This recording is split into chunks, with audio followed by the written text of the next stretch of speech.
Welcome back to DBL. Perrion Roberts was known as the Black Widow who rose to the top of a drug empire.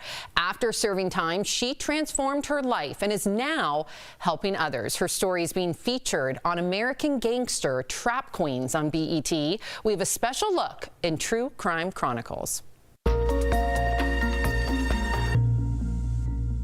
love making millions.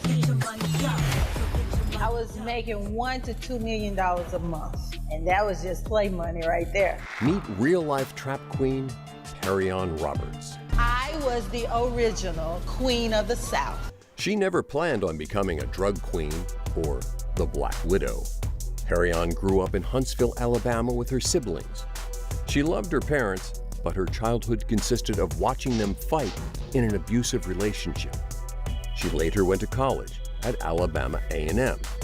That's where she met her boyfriend, who sold marijuana on the side.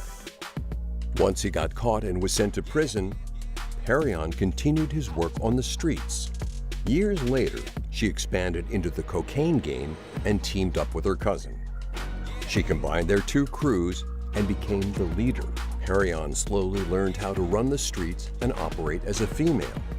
She defied all stereotypes, being a young, educated Black woman. No one suspected her of running a drug empire. I felt like the world belonged to me. She reigned from 1984 to 2004, making her the longest reigning drug dealer in the country.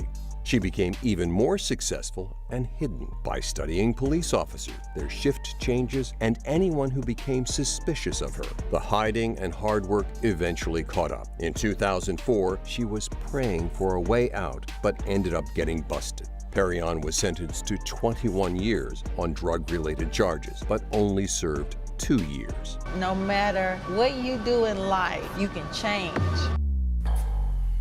And earlier, Tori and Lindsay spoke with Perrion about her journey. Take a look. We have Perrion Roberts here with us. Thank you so much for coming on DBL. Now, you have a fascinating story, okay? Going from drug queen of the South to an advocate for social justice. You were this young, educated woman studying at college who rose her way to the top of a drug ring. How did you go down that path? I think it really started with me seeing the abuse, my dad abusing my mother, and then going to school and then meeting a guy that was involved in criminal activities and drugs. So I learned from him how to run the streets, how to operate in the streets as a female and as a controller. He taught me all of that.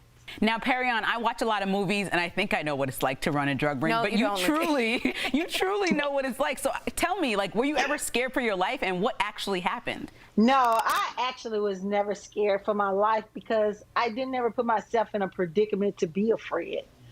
And I had people that was around me that basically protected me anyways. You were known as the Black Widow and Queen Pin of Alabama. What was the meaning, and how does that make you feel hearing that? Does it make you feel that kind of control again? I started embracing it because I'm like, okay, a Black Widow, she's the one. You know, the Black Widow kills her husband or whatever, a spider husband or whatever. Their spider husband. And she, yeah, she's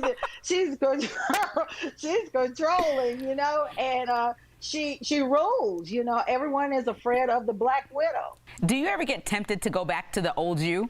No. No, I like the new me. And because I ran for so long and I got tired, and it's very tiresome. You know, in order to dodge the police and not just the police, but you have people in the streets that dislike you, and they want to see you off the streets because they can't be in the position that you're in. You were sentenced to 21 years in prison, but you served only 2. Explain that. I went in March 04. I made parole March 06.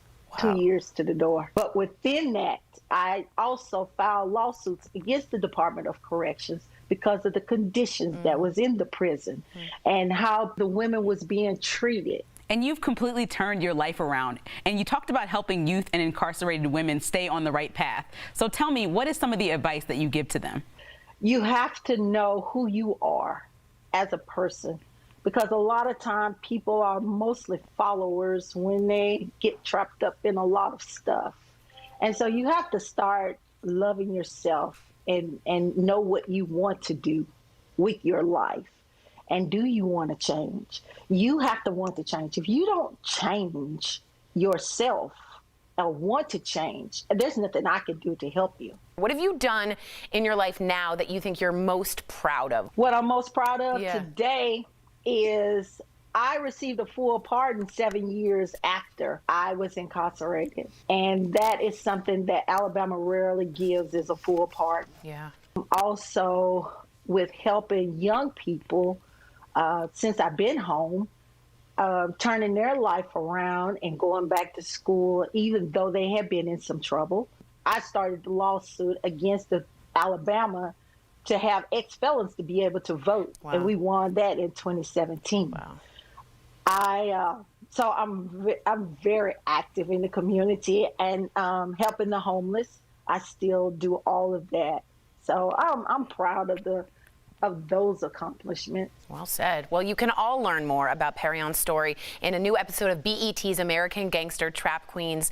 Perrion, thank you so much for enlightening us about that lifestyle and for also turning your life around and giving back for social justice and prison reform. It's so important, and we need people like you. Thank you so, so much. We'll be right back. Thank you. Thank you for having me.